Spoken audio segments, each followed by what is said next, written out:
here we go. This is the Skip Bayless Show, episode 23, in honor of God. Well, as Larry Bird once said, God disguised as Michael Jordan. Today's episode is going to be rare, just as his airness always was in such rare air. Unfortunately, I must save all of your great probing questions until next week's episode 24, because this week I'm just going to have to start with something that is intensely personal to me. But I will end this episode 23 by giving you the backstory of why I wear Jordans every single day on Undisputed. And I will then rank my all-time favorite Jordans, and then I will tell you a few of my favorite behind-the-scenes, off-camera Michael Jordan stories as I came to know him and them in that last dance year that I covered the Bulls in 1998 in Chicago. If you're not interested in what I'm about to start with, please feel free to just fast forward to Michael Jordan. But first up, as always, it is not to be skipped.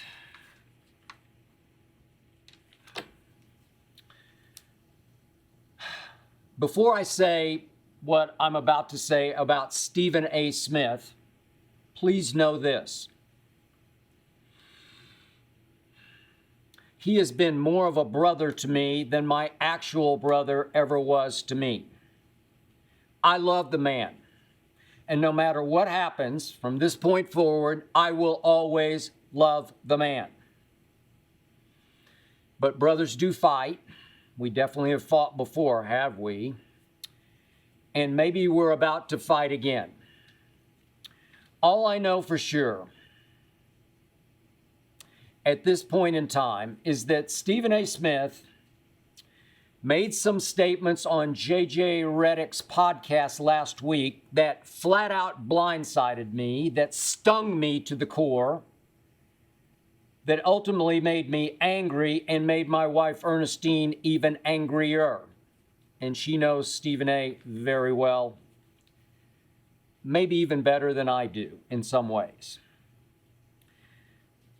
But Stephen A. made some statements on J.J. Redick's podcast that made several people I worked with at ESPN pre-Stephen A., well, I'm not going to say it made them angry. They were just stunned at how so wrong what Stephen A. said was. Here's the guts of what Stephen A. said on the podcast. And I quote, Skip Bayless was doing his thing with First Take, having the two live stews, that's Ryan and Doug Stewart, Jamel Hill, Rob Parker, and various other people debating against him.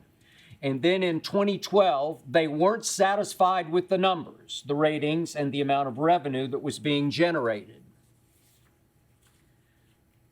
Skip Bayless, said Stephen A., comes to me in the parking lot of ESPN's campus in Bristol, Connecticut, and he says, I know you've got your plans, you love the NBA, you love being out on the road, you love being in the locker room, but I need you. I've done all that I could to take this as far as it can go. I need you, please. Just give me 3 years. I think we can knock it out of the park, said Stephen A. on the Redick podcast. Then he continued, I thought about it. Those were clearly my best options. They weren't about to give me my own show or anything like that at the time. I thought about it for a couple of days and I said I'd do it. 1 month later, we were number one, and we've been number one ever since, said my brother Stephen A. Smith. on the Reddick podcast.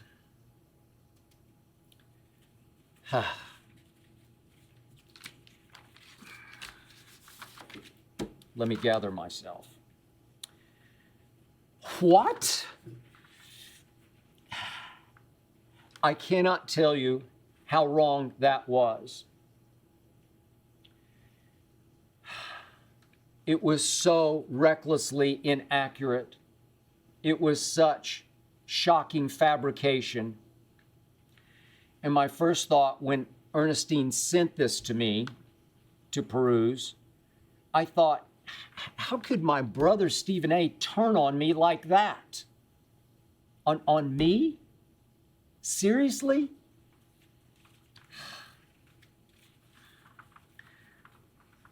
Stephen A. was suggesting that he saved and then made First Take.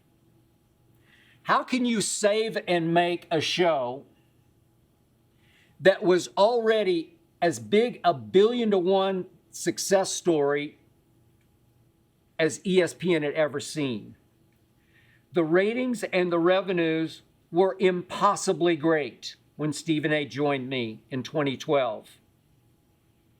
With Stephen A. as my partner, First Take would never touch the NFL Monday ratings that it hit in 2011, pre-Stephen A.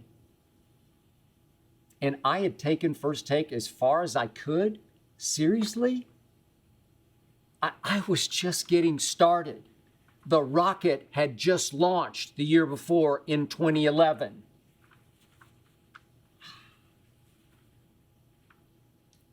Stephen A., how dare you? So look, if Stephen A. had just blurted out what he blurted on that podcast and it had come and it had gone, maybe I wouldn't have chosen to fire back on my podcast.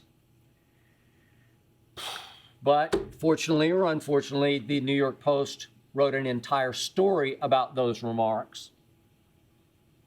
Then it seemed like every website from here in LA to New York picked up or reacted to the Post story. And suddenly I was in danger of this fiction becoming fact. If left unopposed by me, this outrageously revisionist history just might have morphed into bona fide history, and maybe it still will. Maybe it still will become part of that public domain, and in the future, I don't know, maybe every time someone goes to write about the all-time amazing success story, the against all odds rise of First Take, they will accept as gospel that Stephen A. saved and made First Take. But trust me, that is utter untruth. To use one of Stephen A.'s favorite words, that is just blasphemy. But bear with me, because to better drive home just how wrong these statements are, allow me to walk you back through the origins of my relationship with my brother Stephen A. First time I met Stephen A. was in the aforementioned 1998 Bulls season in Chicago, when I was introduced to Stephen A. in the press room, the media room at the United Center, the house that Michael built, when he was in town covering the Philadelphia 76ers who were about to play the Bulls. And the first thing I noticed was that Stephen A. was one of the few beat writers who wore a coat and tie to games to cover his team. And I immediately appreciated that, because that appearance to me sent a message that he took his job very seriously, and in turn I believe that the players and the coaches took him a little more seriously. I liked the way he carried himself. I liked his swagger. I liked the look in his eye. We immediately clicked in a very brief meeting, but our paths didn't really cross again until 2001, 3 years later, when we were randomly paired as guests on the old Jim Rome show here on what was called Fox Sports Net, which was shot right here in this building in which I sit, here on Pico Boulevard in West Los Angeles. That show on the old Fox Sports Net, which predated FS1, Fox Sports 1, was called The Last Word. And on air in that random pairing that day, we got into it over something that I can't remember, one of the topics on the show, and fireworks ensued and chemistry began to ooze. Who knew? Stephen A. was born and raised in the Bronx, went to Winston-Salem State, and I grew up in Oklahoma City and went to Vanderbilt University, but we immediately liked each other. We got a kick out of each other on the air. And I think we immediately respected the fact that we were two hard-headed, sometimes hot-headed fighters from opposite ends of the earth who knew what we were talking about when it came to sports. At least most of the time he knew what he was talking about. But right away, Stephen A. allowed me to go hard at him on TV in ways I do not believe he would have allowed anyone else to counterpunch, especially another white guy. He would even let me in the beginning, right from the start, he would let me puncture that enormous ego of his with an occasional barb. I'm talking about the biggest ego I have ever encountered, which is coupled with the greatest gift of gab I have ever encountered. The man could just talk off the top of his head nonstop, never seen anything quite like it. So I had to learn to wait until he got to his point of points, until he finally arrived at where he was heading as he talked, and then I pounced, then I unleashed. And yet, Stephen A. knew from the start he could trust my heart on live national television. He knew my heart was in the right place, and I think he knew instinctively that I would always have his back. That was and is the truth. At that point, I was a far more experienced debater than Stephen A. was, because through the 90s, as you might or might not remember, I appeared regularly on a show on ESPN on Sunday mornings called The Sports Reporters with my late, great, dear friend Dick Schaap as the moderator, going at it with Mike Lupica, Bob Ryan, and others. And then I did 3 years in the middle 90s, a show up in Bristol, Connecticut called Prime Monday ahead of Monday Night Football with my great friends Michael Wilbon and Mitch Albom, as we went back and forth debating on what was called the Knights of the Round Table on live national TV. I was just, as I've told you before, a natural-born arguer, yet so was Stephen A. And I found right away he could argue with the best of them because I knew the best of them. So it was in 2002 that Jim Rome got in some sort of contractual snafu, and before I knew it, he was gone. And Fox Sports Net needed a replacement show, and Rome's producer, great friend of mine named John Johnston, had the inspired idea of pairing Stephen A. and me. PTI on ESPN had started maybe a year or so before, and John Johnston envisioned this show as PTI with more of an edge. He called his pilot show, which he hoped to become the show to replace Jim Rome's The Last Word, called the show Sports in Black and White. And Stephen A. and I readily agreed to do a pilot for that show, a half-hour pilot. The moment we finished said pilot, right here in this building in which I sit, John Johnston and other producers came flying out of the control room and said, we could put this on the air tonight. Stephen A. and I agreed that we would move to LA and do full-time TV. But over the next couple of weeks, our pilot had to be run all the way up the flagpole to the very top of Fox Sports. And fatefully and unfortunately, I was soon told that the final verdict was Stephen A. is just too much to take 5 days a week on television. And I fought through John Johnston back up to the top of Fox Sports. I fought and I said, no, you don't get it. He's exactly what you do need 5 days a week on national television. But the final verdict had been rendered. There would be no sports in black and white.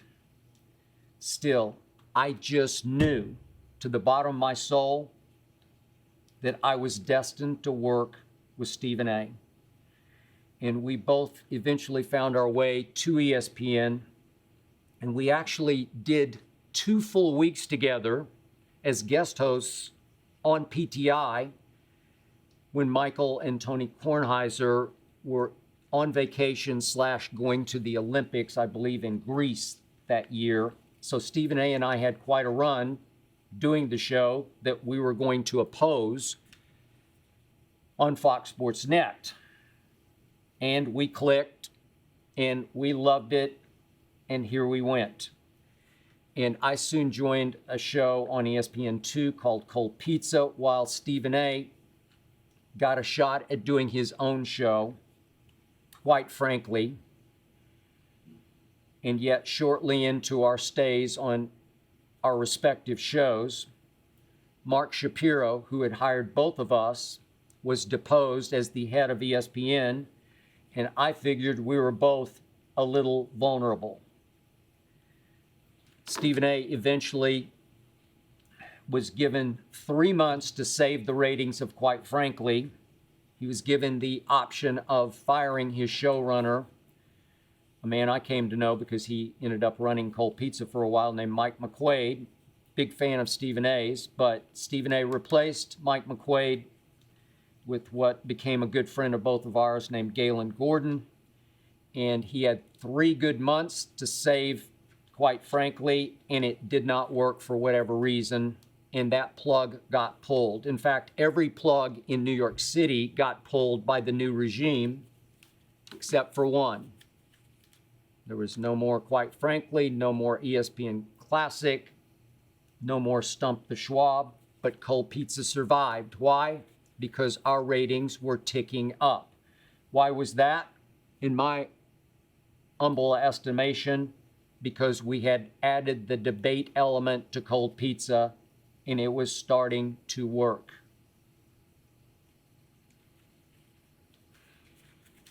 Some time passed, and in a shock to me, Stephen A. got sideways in another contractual snafu, contractual battle. I don't know the details, but in a complete and utter shock to me, Stephen A. Smith got let go from ESPN and wound up doing Fox Sports Radio for the next couple of years.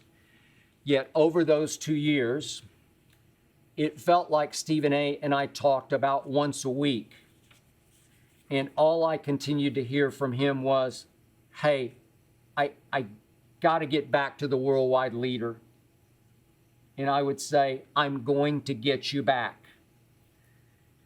And trust me, I wound up knocking on every door on the top floor of ESPN's Power Building at the mothership in Bristol, Connecticut, where ESPN had moved Cold Pizza. I was now residing in Connecticut, talking long distance to my brother Stephen A., while talking face-to-face to those that he called the big bosses at ESPN.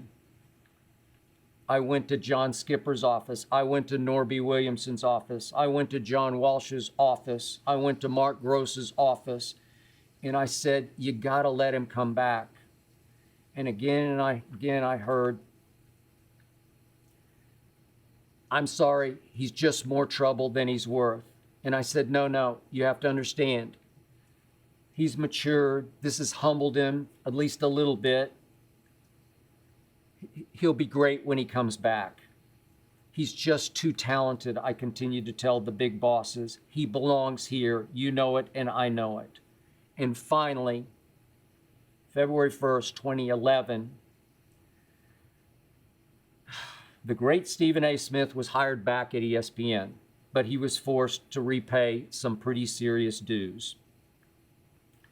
He would be relegated at the start to doing local radio shows for ESPN New York and ESPN LA, and to writing columns for what was then ESPN New York, not the big ESPN website, the one that just serviced New York. And this pained me to no end because I kept saying to my then girlfriend, Ernestine, he's just better than this. This is a low blow that he has to earn his way back up the ladder.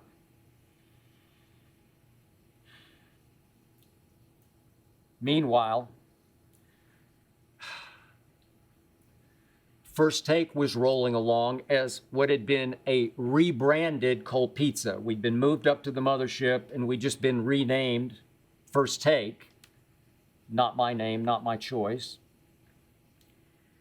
As I continued to debate a rotation of challengers for 4 segments only a day. 4 segments only, maybe, let's say 40 odd minutes of the 2-hour show, then known as First Take / Cold Pizza. The rest of the show would be sort of casual fan segments, ballpark food, pets, cigars, and of course, any number of interviews. Then came one fateful day in the history of First Take when a ratings guru named Barry Blinn came up from New York to address a staff meeting of all the old Cold Pizza staffers now living up in Bristol. And I sat in the back of the room with Rob Parker, who was a member of the debate rotation at that point, living in Detroit, but would come to Bristol maybe for a week every month or so to be one of the challengers in the rotation. And Barry Blinn, the ratings guru, who knew next to nothing about Cold Pizza at that point or rebranded First Take, didn't really know the show or watch the show, as he put up our cumulative ratings on the projection up on the screen for an entire year, he said, man, you guys, you got huge spikes 4 times a day on Cold Pizza / First Take. You guys, you got to study your rundowns and try to figure out what is causing these spikes. Is it your interviews? Is it your food segments, your pet segments? What was it? And of course, Rob Parker's next to me in the back of the room, just elbowing me like, say something. It's obviously the debate segments. No, I wasn't going to say anything. I wasn't going to put the whole room on notice, but everybody in that room knew exactly what was happening. It was the debate segments. And then fatefully, our showrunner, David Brofsky, great friend of mine, lost his wife, needed to take a brief leave of absence. And a man named Jamie Horowitz was named as our interim, strictly interim showrunner. My life was about to change forever. Jamie Horowitz took one look at the ratings data and he said, enough. And Jamie Horowitz had the guts and the vision to risk his career by blowing out all the old Cold Pizza segments and turning First Take into 2 full hours of debate. He said, I'm going to rebuild this show around you. He said that to me. And I was at once grateful and a little horrified because I thought it would work, but I wasn't sure because I had two of our old holdover producers from Cold Pizza pull me aside in the hallway and say, this will be career suicide for Jamie Horowitz, and in turn, for me. We had the whole building up in Bristol, Connecticut. The whole building was rooting against us. This will not work. This whole embrace debate, motto, bad for business, sending the wrong message. We're supposed to be good sports at ESPN. This will fail miserably. Wrong. Our ratings immediately tripled on the way to quadrupling and whatever the next level is. Then 6 weeks into the 2011 NFL season, Tim Tebow happened. But I had already staked my claim on Tim Tebow. I'd said before he had been drafted, I said, I'll take Tim Tebow in the bottom of the first round. And if he is allowed to run his college offense, the one he ran so successfully, so outrageously greatly at Florida, if you allow him to run that offense, he will win games in the NFL. I said no Pro Bowls, but he will win games. And you have no idea how often I got attacked over that stance on ESPN by many of the ex-player analysts. They scoffed. They laughed at me. And as you might remember, Tim Tebow took off on the most improbable run in NFL history. He took the Denver Broncos from 1-4 when he took over to the division title and a home playoff win over the Pittsburgh Steelers of Ben Roethlisberger and Mike Tomlin. That was thanks to one miraculous finish after another, culminating in the 80-yard touchdown pass to the late, great Demaryius Thomas in overtime that beat the Steelers. Week after week after week, I battled so many analysts, from Chris Carter to Merrill Hodge to Cordell Stewart to John Ritchie to on and on and on. I battled them over Tim Tebow. All I heard was, he can't throw. And all I said back was, all he does is win. And he won, and he won, and he won some more.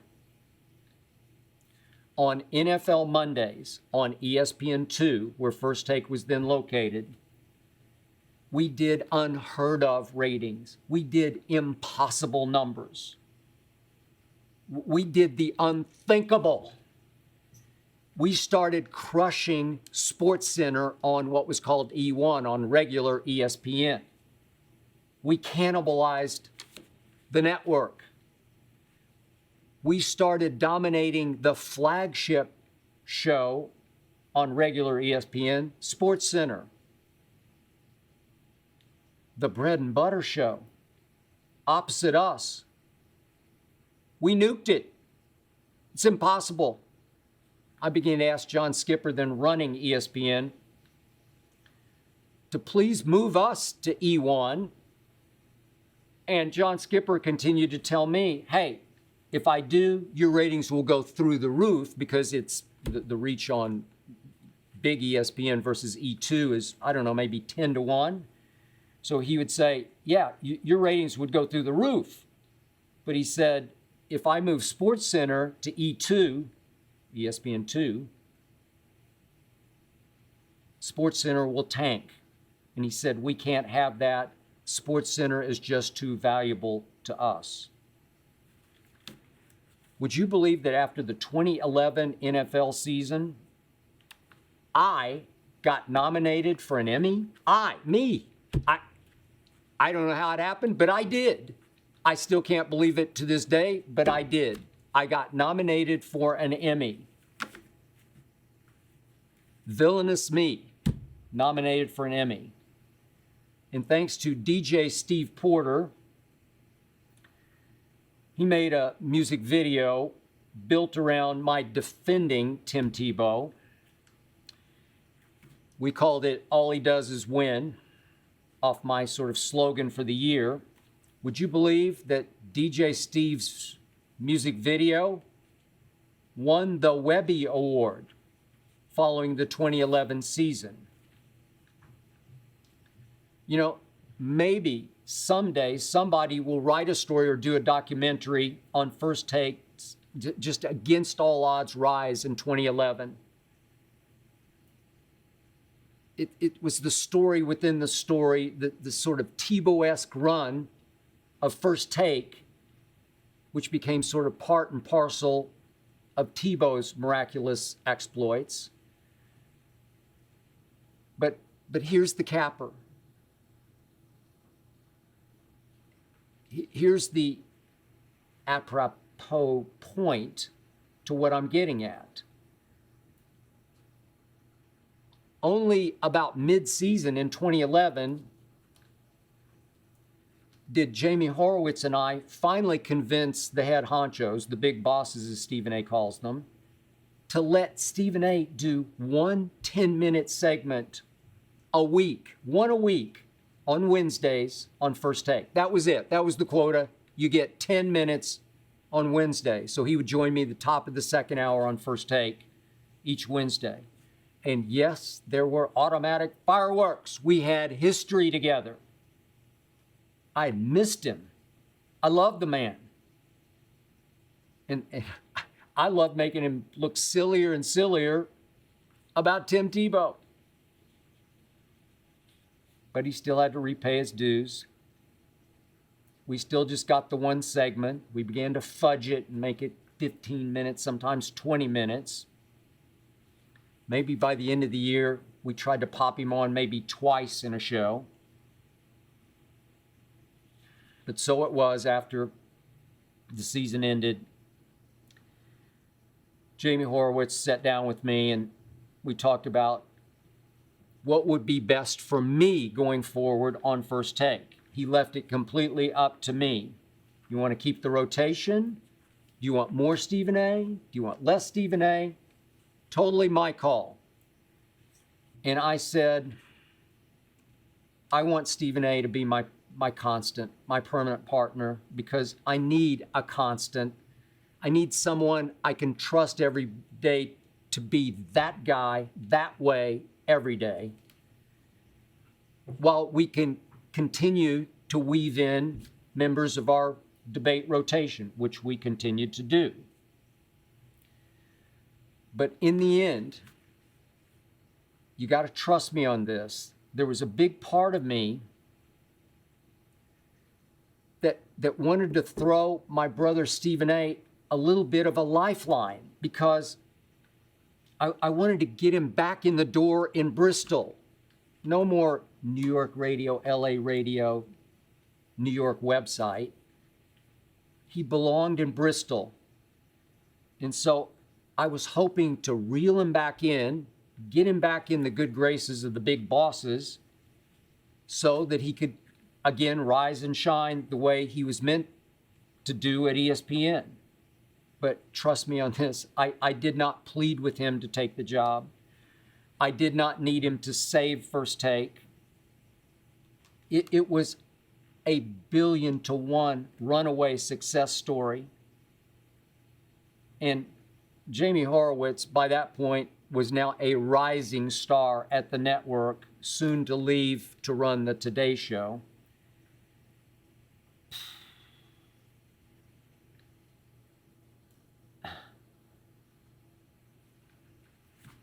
Which brings me to Stephen A. telling J.J. Redick on the podcast that a month after he joined me that we skyrocketed to number one, where First Take remains? What? As Stephen A. well knows, the only competition that First Take had at that point was SportsCenter. There was no Undisputed. There was no Fox Sports 1. There was no competition to be found anywhere. We were competing with SportsCenter. We had already crushed SportsCenter. So how do you suddenly vault to number one? We had already done that. And in the end,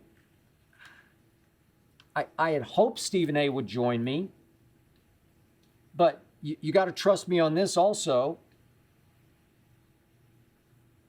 As much as I missed him and loved working with him, if he had said, no, I just don't want to get up that early to do First Take, I'll stick with my gigs, I wouldn't have lost any sleep. I would have been just fine.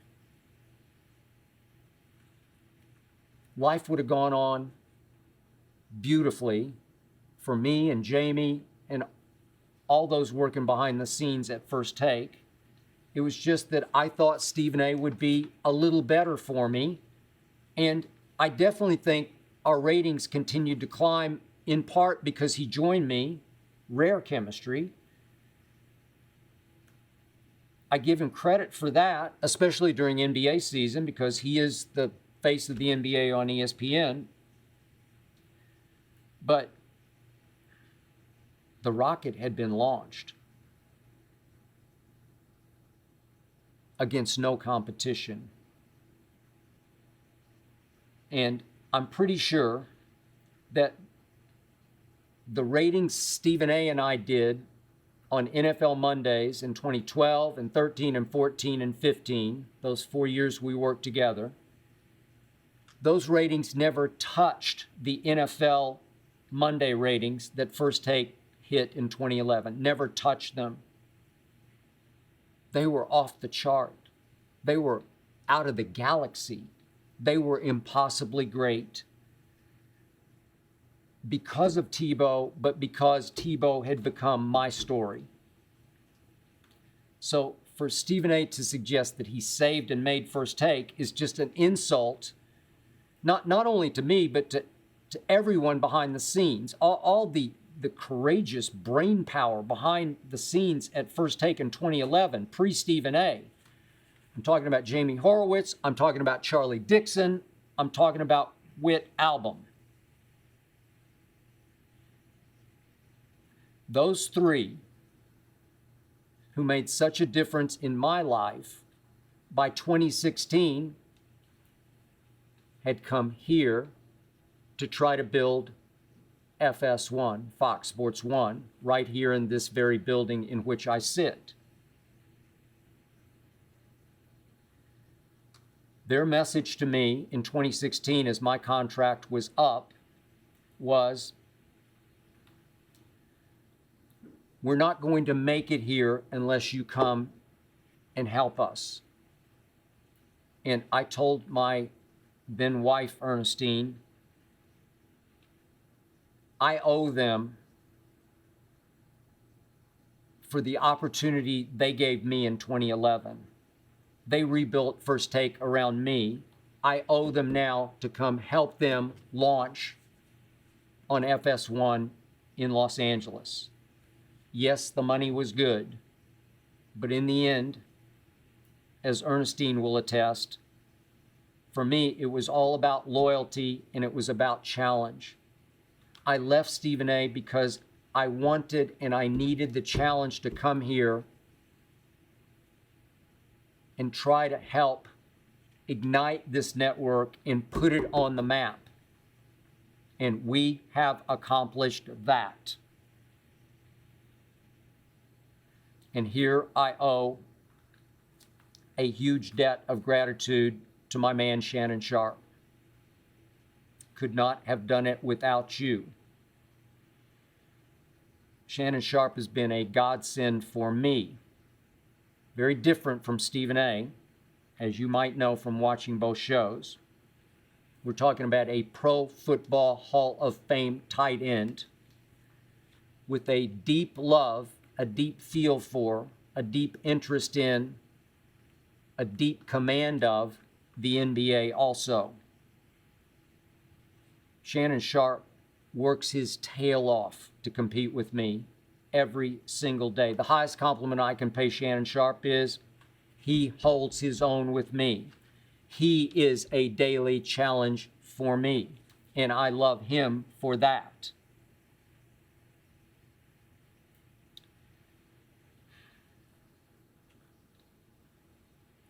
So would you believe that Shannon and I had not been on the air much more than a month when my old friend John Skipper, still running ESPN, decided to do exactly what I had asked again and again for John to do, which was move First Take from ESPN2 to E1. Again, I'm not sure what the exact number is, but maybe 10 times the eyeballs, the reach. And you just had to figure that he was moving First Take to help protect it from Undisputed.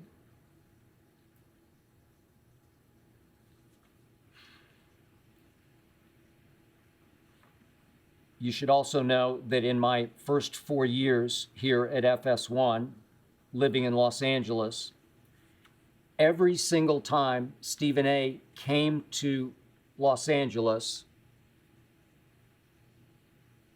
he came over to visit me and Ernestine. We did not drift apart. We did not lose touch. We actually got closer. Every trip. Every time. It seemed like it was once a month, which was great by us. He would come over and we would commiserate about the good old days. And we would talk about maybe someday reuniting.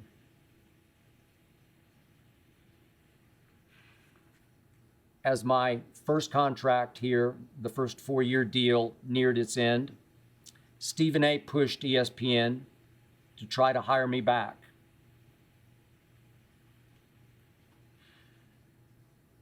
He pushed hard.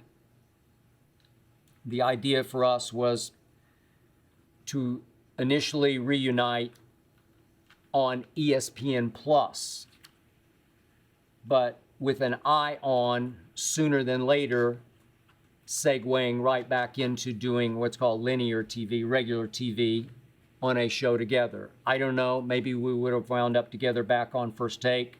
Maybe it would have been another show in the afternoon. I don't know that, but that was the game plan. And ESPN made a written offer, and my people here at Fox matched that offer. And to their credit, they even sweetened the pot a little bit.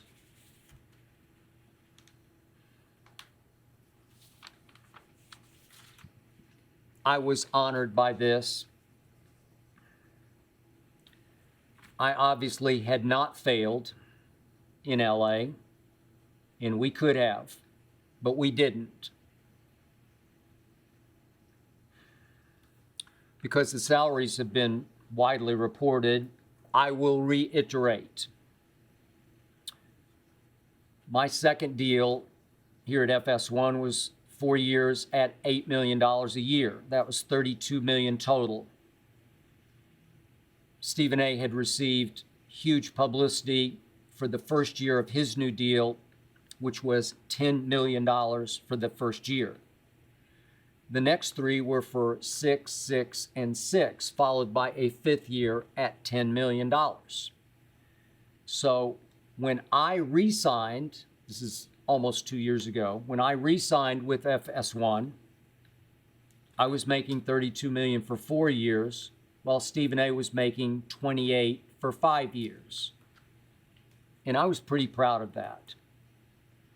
I'm not a big spender, as Ernestine will attest. Money definitely cannot buy happiness. But for me, this was a milestone, a landmark, because I have so much respect for Stephen A's stature. I was just pretty proud of that at that moment.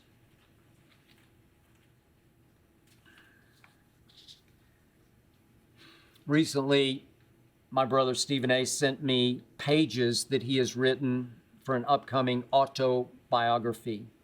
These pages were concerning me, and he wanted me to take a look and sign off on all that he had written about me, which was nice of him. I read them all. I had no problems. None of what he said on the Reddick podcast was in any of these pages that I read. That's why this felt like so much of a sucker punch when I read, then saw what Stephen A said on the podcast.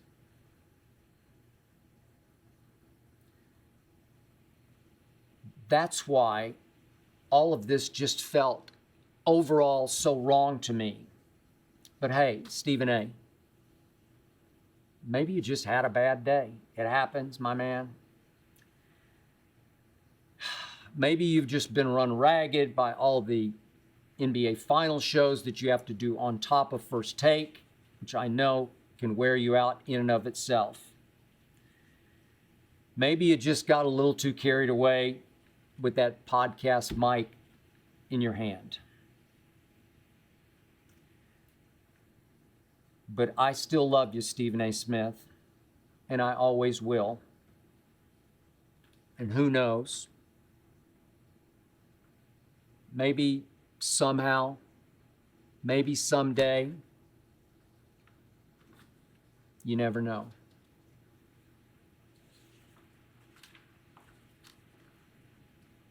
Now let's change gears, shall we? In honor of episode 23, I will answer this question. How did I come to wear Jordans on air every single day on Undisputed? Well, for years and years and years and years and years, I wore your basic men's dress shoes on TV. You know, I'm talking about every male wore men's dress shoes on TV. And it finally dawned on me one day, wait a second. I can't ever remember any shoes worn by any male that I work with on TV. They all just blend together. Men's dress shoes. They're just boring. Expensive ones, inexpensive ones, it just didn't matter.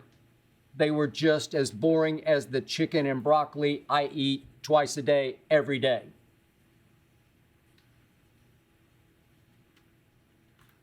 In the end, with my men's dress shoes, I wore Cole Haans because they had those Nike Air bottoms at that point, which made me feel a little bit more like I was wearing a sneaker. But at that point, I owned only one pair of Jordans, the OGs, the ones, first released in 1985, as I'm sure you remember. The ones the NBA originally banned, the ones that Nike brilliantly paid the fines for, the ones that are still the only J's with the Nike swoosh, the ones that now come in more colors than Crayolas, but I'm talking about the originals, the red on black, the ones that for me were always sort of shockingly clunky in that the bottom was so hard soled to me. The ones I tried to play basketball in and felt like I was kind of cement shoed. I always wondered, how did Michael launch in 85, like literally launch Rare Air in these shoes? Because they're just a little hard to run in, to cut in. But the ones aren't my all-time favorite Jordans. I'll get to that in just a moment. But one day, One fateful day in 2014, I believe, Ernestine and I, she was then my girlfriend, she was visiting me for the weekend. She lived in New York City. I was up at the mothership in Bristol, Connecticut, and we went to what's called West Farms Mall in West Hartford, not too far from ESPN.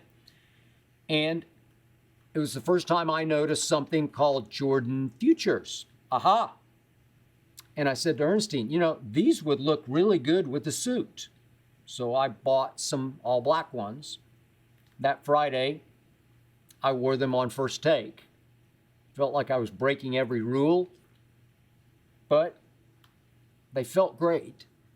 I've told you before, I always run every day from my dressing room to the studio. It was actually a little longer run at ESPN. I didn't have a dressing room, but from our meeting room to the studio, it felt like it was about a mile. And running in those futures was really cool. Really got my blood pumping because I felt fast. And the faster I felt, the better I felt like I actually performed on air. And then before I knew it, I bought some red Jordan Futures. And then I bought some light blue ones. And then I bought some silver ones. And then I bought some yellow gold ones. And then I had every color of Jordan Futures, and I started wearing them every single Friday on first take. Yet when I arrived here in LA to start Undisputed, I'm thinking, hey, it's LA. It's sunshine and sand, palm trees. Why not wear Jordans every day? At last count, I'm up to 62 pairs of Jordans, much to Ernestine's chagrin, and I'm just getting started.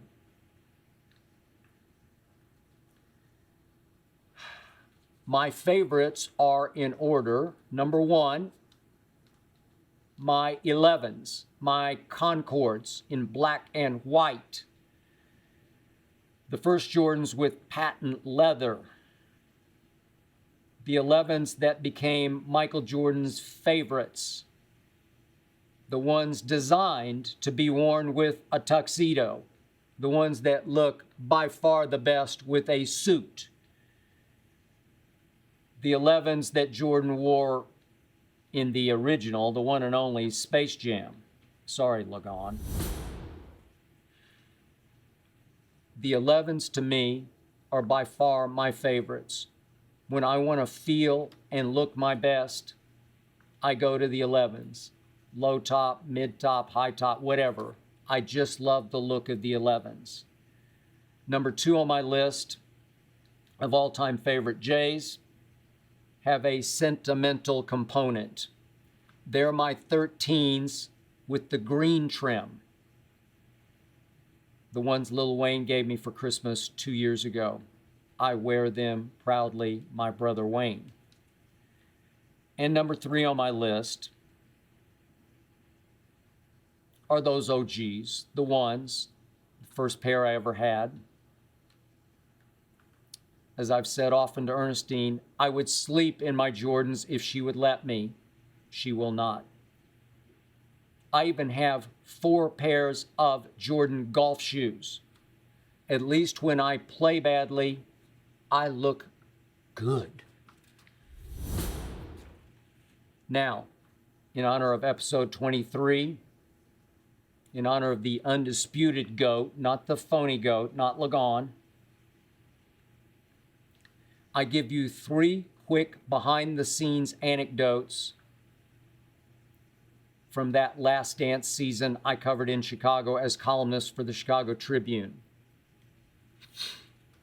On off days during the NBA Finals, the Bulls would pick one player to talk to the media. The day in question was not Jordan's day. After practice, he walked past me and Terry Armour, who was the Bulls beat writer for the Chicago Tribune. We were 2 of Jordan's favorites in the media, and I put quotes around favorites because I'm not sure he really loved anybody in the media, but we were 2 that he tolerated. the most.